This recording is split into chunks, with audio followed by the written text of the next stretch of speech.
Dear students, ఈ పాఠంలో మనం 60 డిగ్రీల కోణమును వృత్తలేఖిని సహాయంతో ఏ విధంగా నిర్మించాలో తెలుసుకుందాం. ఇది 1వ నిర్మాణం. దీని అవసరం ఏమిటో ఒక్కసారి పరిశీలిద్దాం. సాధారణంగా మనం కోణములను ఇచ్చినటువంటి కొలతతోటి నిర్మించడానికి మన జామెట్రీ బాక్స్లో ఉన్నటువంటి కోణమానిని అనే పరికరాన్ని ఉపయోగిస్తాం.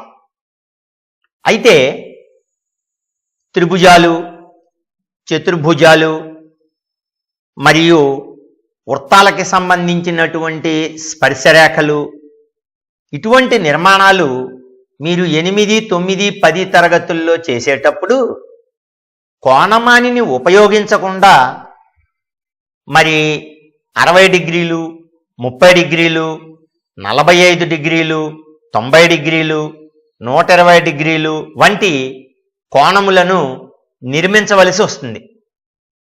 అటువంటప్పుడు కోణమానిని సహాయం లేకుండా వృత్తలేఖిని సహాయంతో మనకి కావలసినటువంటి కోణాన్ని నిర్మించడం ఎలాగా అనేది ఈ పాఠం నుండి నిర్మాణాల్లో మనం తెలుసుకుందాం. ఇది 1వ నిర్మాణం. ఇందులో మనం 60 డిగ్రీల కోణమును వృత్తలేఖిని సహాయంతోటి ఏ విధంగా నిర్మించాలో పరిశీలిద్దాం. జాగ్రత్తగా గమనించండి.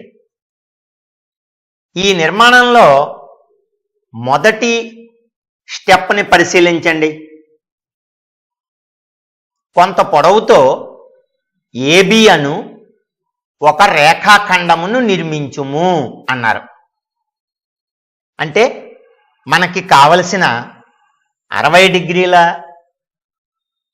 కోణాన్ని నిర్మించడానికి ముందుగా ఒక ఆధార రేఖ ఉండాలి కదా.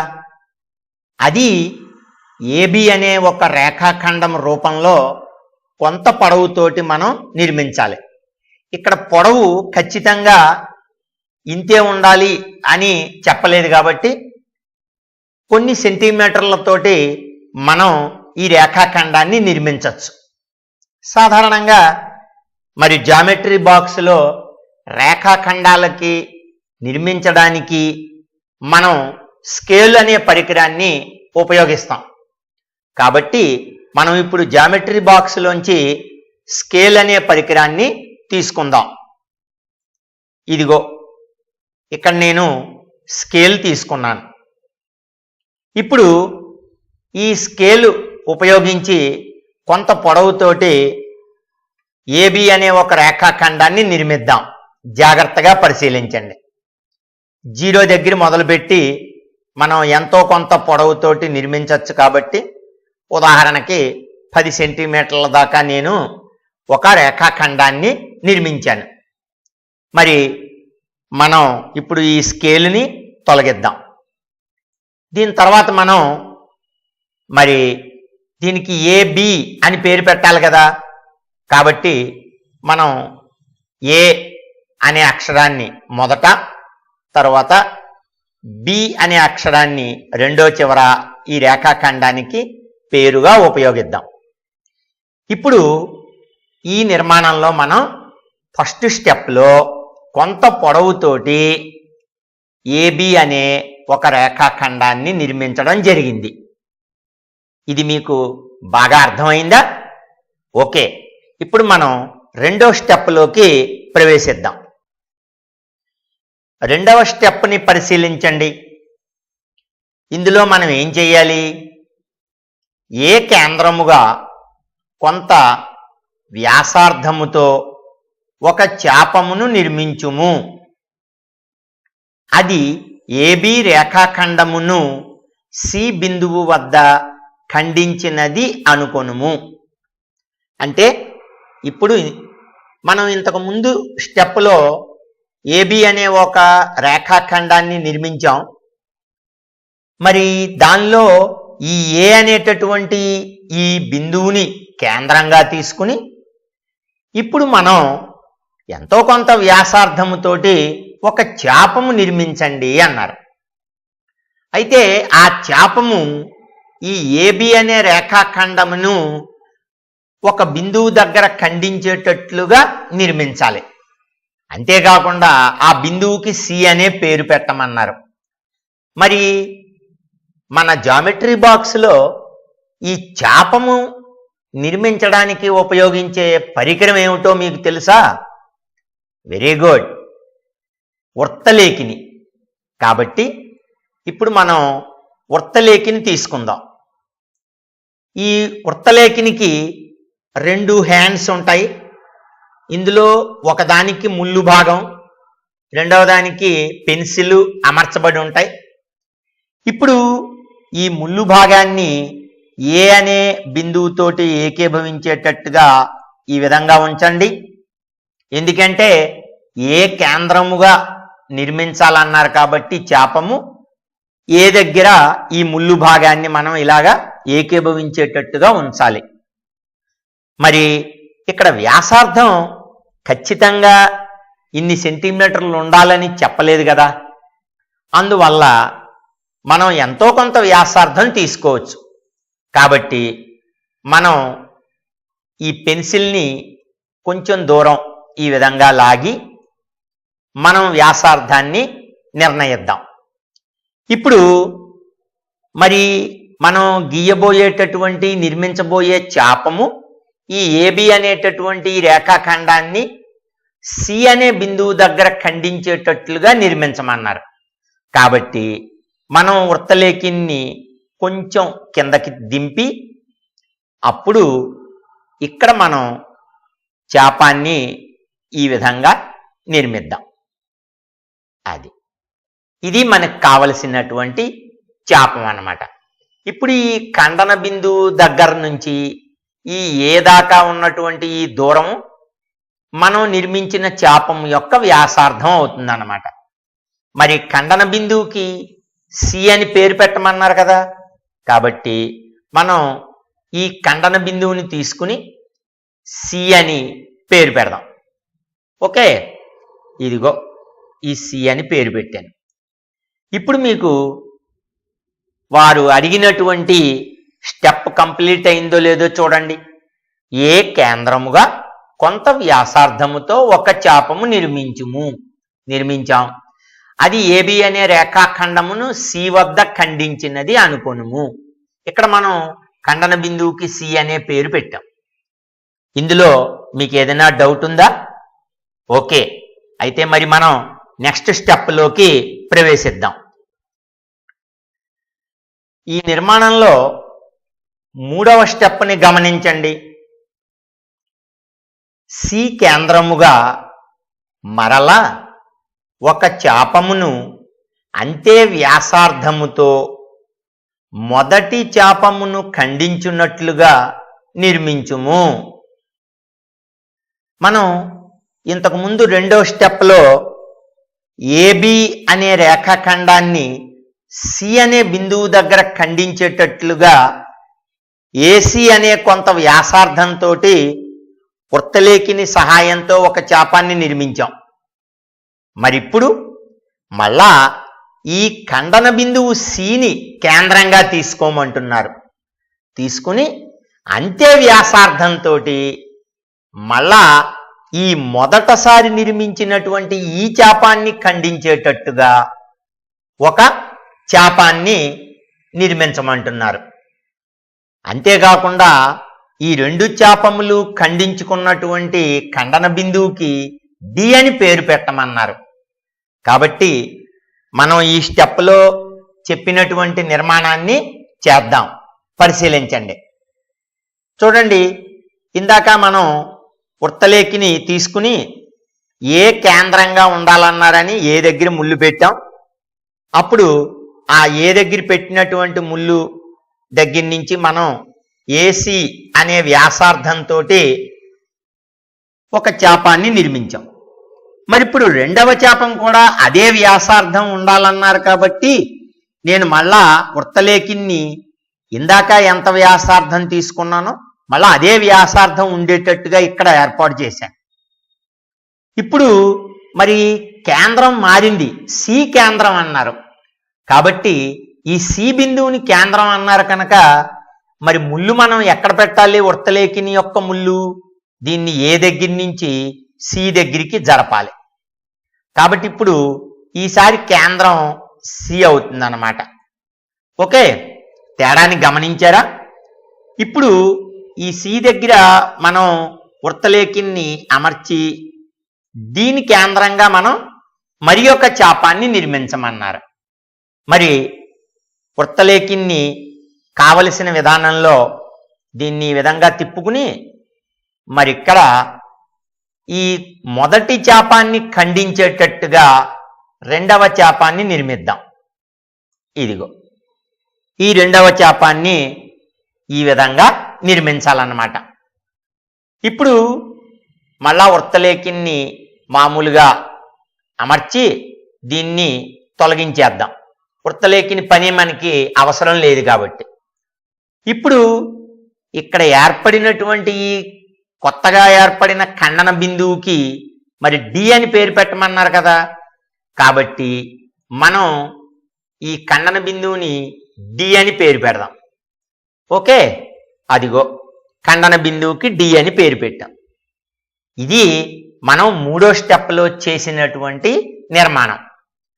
కాబట్టి సి కేంద్రంగా మరలా ఒక చాపాన్ని మనం అంతే వ్యాసార్థంతో నిర్మించాం. ఈ రెండు చాపములు ఖండించుకున్న బిందువుకి డి అని పేరు పెట్టాం.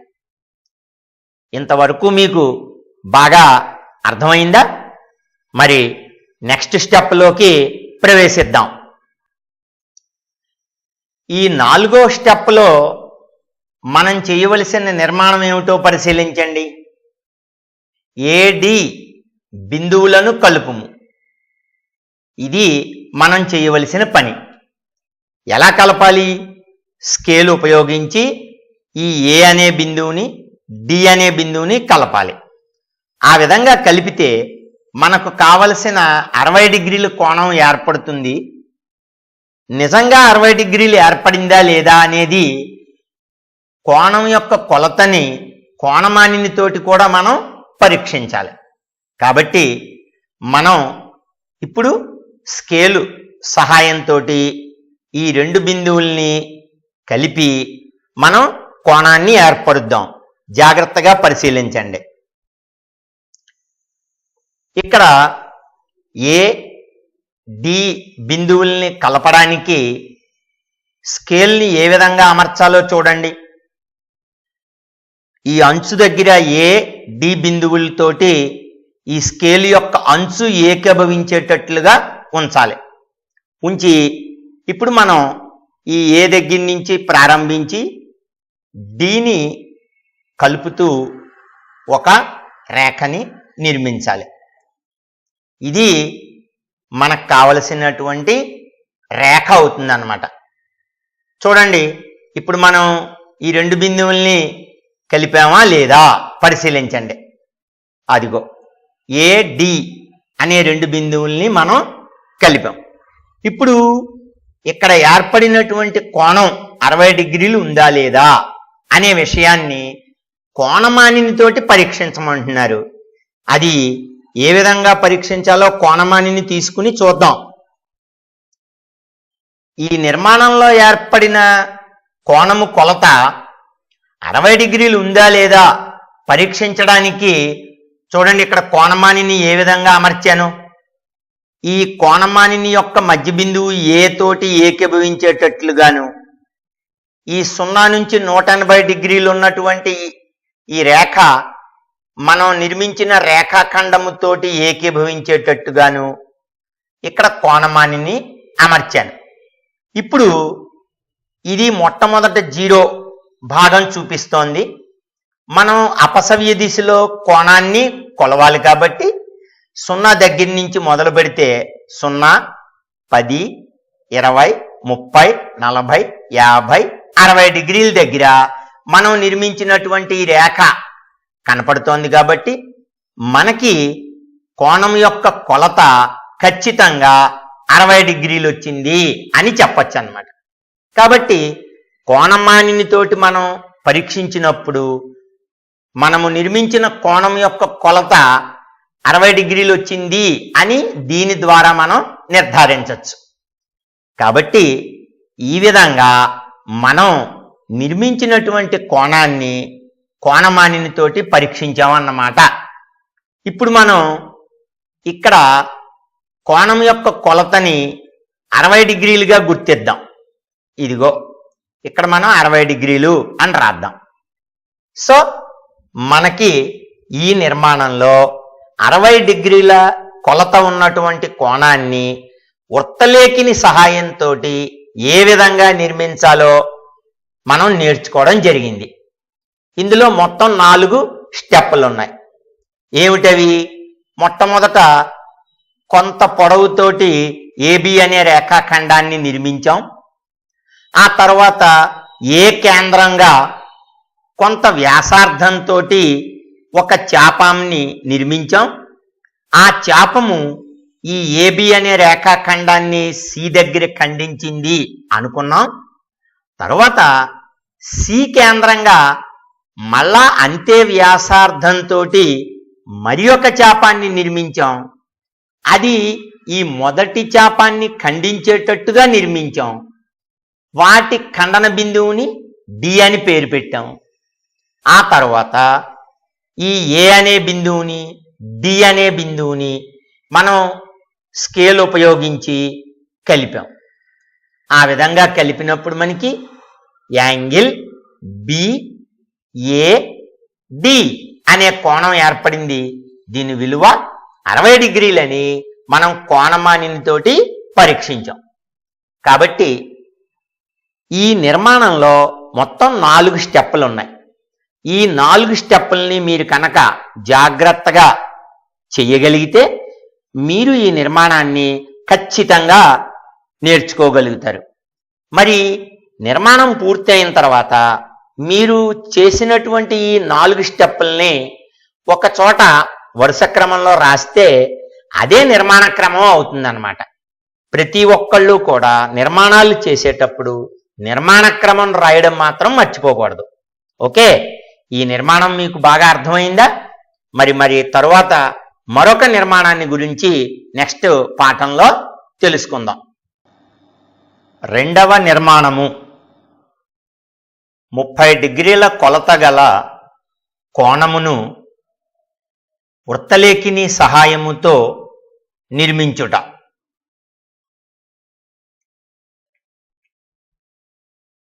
డియర్ స్టూడెంట్స్, ఇంతకుముందు మనం 1వ నిర్మాణంలో వృత్తలేఖిని సహాయంతో 60 డిగ్రీల కోణాన్ని ఏ విధంగా నిర్మించాలో తెలుసుకున్నాం. ఇప్పుడు ఈ రెండవ నిర్మాణంలో 30 డిగ్రీల కొలత గల కోణాన్ని వృత్తలేఖిని సహాయంతో ఏ విధంగా నిర్మించాలో తెలుసుకుందాం. ఇది మొదట మనం నిర్మించిన 60 డిగ్రీల కోణము నిర్మాణము లాగానే ఉంటుంది. అంటే ముందుగా మనం ఈ 30 డిగ్రీల కోణాన్ని నిర్మించడానికి 1వ నిర్మాణంలోని 60 డిగ్రీల కోణాన్ని ముందుగా నిర్మించాలి. కాబట్టి ఈ నిర్మాణ క్రమాన్ని జాగ్రత్తగా పరిశీలించండి. మొట్టమొదటి స్టెప్ చూడండి. కొంత పొడవుతో ఏబి అను ఒక రేఖాఖండమును నిర్మించుము అన్నారు. కాబట్టి మనం స్కేల్ తీసుకుని దీని యొక్క సహాయంతో ఏబి అనే ఒక రేఖాఖండాన్ని నిర్మిద్దాం.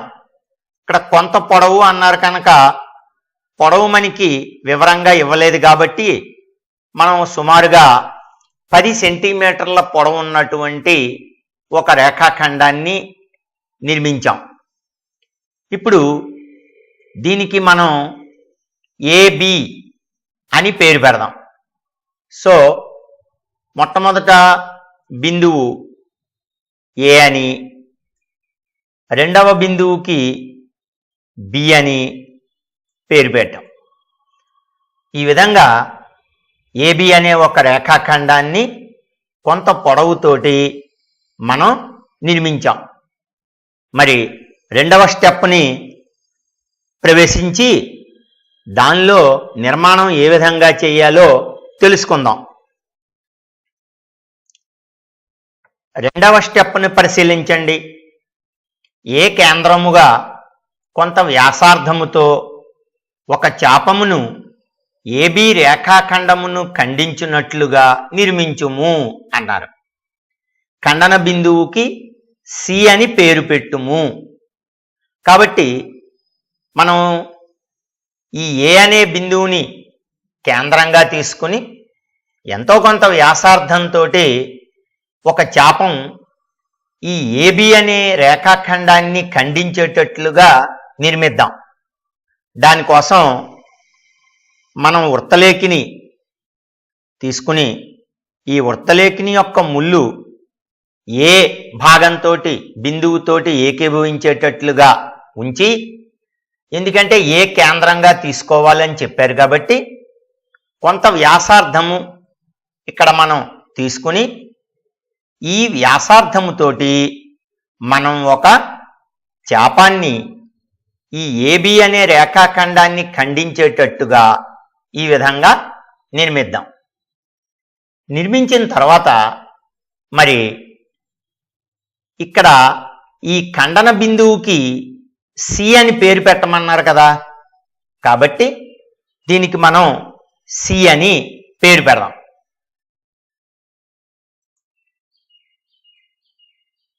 సో ఖండన బిందువుకి సి అని పేరు పెట్టాం. ఇది ఈ రెండవ స్టెప్లో మనం చేసిన నిర్మాణం. మరి మూడవ స్టెప్ని పరిశీలించండి. ఈ మూడవ స్టెప్లో సి కేంద్రముగా అంతే వ్యాసార్థముతో మొదటి చాపమును ఖండించున్నట్లుగా మరి ఒక చాపమును నిర్మించుము అన్నారు. ఖండన బిందువుకు డి అని పేరు పెట్టుము అని చెప్పారు. కాబట్టి ఇందాక మనం తీసుకున్నటువంటి వ్యాసార్థంతో మళ్ళా సి కేంద్రంగా మరి ఒక చాపాన్ని నిర్మించాలి. అయితే అది మనం మొదట నిర్మించినటువంటి చాపాన్ని ఖండించేటట్లుగా నిర్మించమన్నారు. జాగ్రత్తగా గమనించండి. వృత్తలేఖిని మరి ఏ అనే బిందువు కేంద్రం నుంచి సి అనే బిందువు కేంద్రంగా మారింది కాబట్టి ఈ ముళ్ళుని సి దగ్గర అమరుద్దాం. ఈ విధంగా వృత్తలేఖిని మార్చాలి. ఇప్పుడు ఈ సి కేంద్రంగా అమర్చిన తర్వాత వృత్తలేఖిని కొంచెం తిప్పుకుని మరి ఈ మొదట నిర్మించిన చాపాన్ని ఖండించేటట్లుగా మరొక చాపాన్ని ఈ విధంగా నిర్మిద్దాం. ఇప్పుడు మనకి రెండవ చాపం లభించిందన్నమాట. కాబట్టి మనం ఏ దగ్గర నుంచి కేంద్రంగా తీసుకుని ఎంత వ్యాసార్థంతోటైతే మొదటిసారి చాపాన్ని నిర్మించామో అదే వ్యాసార్థంతో మళ్ళా సి కేంద్రంగా మరొక చాపాన్ని నిర్మించామన్నమాట. ఇప్పుడు ఈ రెండు చాపాలు ఏ బిందువు దగ్గరైతే ఖండించుకున్నాయో ఆ బిందువుకి డి అని పేరు పెట్టమన్నారు. మరి దీనికి డి అని పేరు పెడదాం. ఈ విధంగా చాపముల యొక్క ఖండన బిందువుని డి అని పేరు పెట్టామన్నమాట. ఇది మీకు అర్థమైందా? మరి నెక్స్ట్ స్టెప్లోకి ప్రవేశిద్దాం. ఈ నాలుగవ స్టెప్లో మనం ఏం చేయాలో చూడండి. ఏ డి బిందువులను కలుపుము అన్నారు. కాబట్టి మనం స్కేల్ తీసుకుని ఈ ఏడి అనే రెండు బిందువులు కూడా స్కేల్ యొక్క అంచుతోటి ఏకీభవించేటట్టుగా ఈ విధంగా జాగ్రత్తగా అమర్చుకుని మనం ఈ రెండు బిందువుల్ని కూడా కలిపి ఒక నిర్మాణాన్ని పూర్తి చేద్దాం. ఇదిగో ఇక్కడ ఏ నుంచి ప్రారంభించి డి బిందువు ద్వారా పోయేటట్టుగా ఒక రేఖని నిర్మించాం. చూడండి, ఏడి బిందువులను కలుపుము అన్నారు. ఇక్కడ ఈ ఏ అనేటటువంటి బిందువుని మళ్ళీ డి అనే బిందువుని మనం కలిపామన్నమాట. ఓకే, మరి నెక్స్ట్ స్టెప్లోకి ప్రవేశిద్దాం. ఈ 5వ స్టెప్ని గమనించండి. ఇందులో మనం చేయవలసిన నిర్మాణం ఏమిటో చూడండి. సిడి బిందువులు కేంద్రములుగా బి బిందువు వైపుగా పరస్పరము ఖండించుకొనున్నట్లుగా కొంత వ్యాసార్థముతో 2 చాపములను నిర్మించుము. ఖండన బిందువుకు ఈ అని పేరు పెట్టుము అన్నారు. కాబట్టి ఈ నిర్మాణంలో మనం సిడి బిందువులు కేంద్రములుగా, అంటే సి అంటే ఈ బిందువు, డి అంటే ఇక్కడున్న బిందువు, ఈ 2 బిందువులు కేంద్రములుగా తీసుకుని బి బిందువు వైపుగా అన్నారు. అంటే బి అంటే రేఖాఖండము యొక్క 2వ చివరి బిందువు అన్నమాట. అంటే ఇది ఏ వైపు నుందో ఆ వైపుకి, అంటే ఈ ప్రక్కకి పరస్పరము ఖండించుకొనున్నట్లుగా కొంత వ్యాసార్థముతో,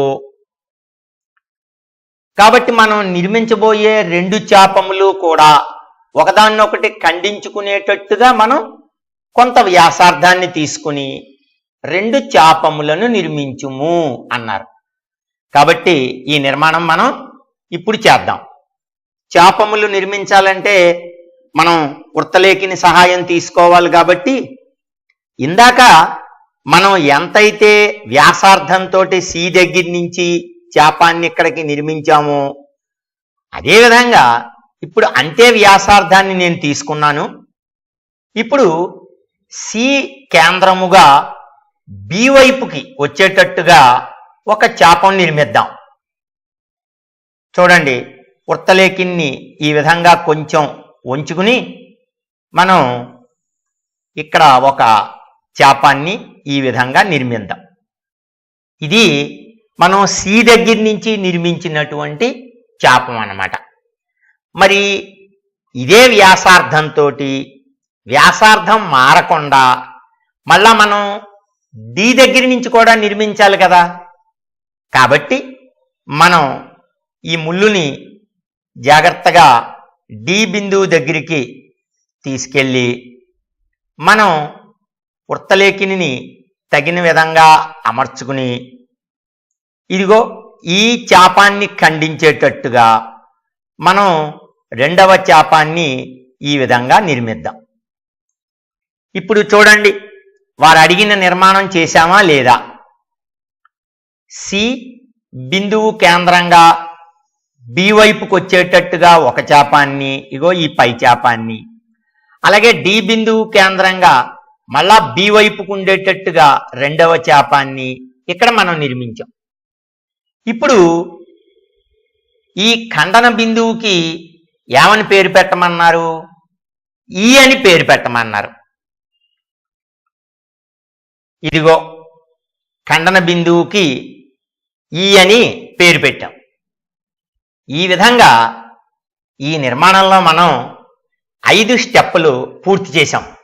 మరి నెక్స్ట్ స్టెప్లోకి ప్రవేశిద్దాం. ఈ 6వ స్టెప్ని గమనించండి. ఇందులో మనం ఏం చేయాలి?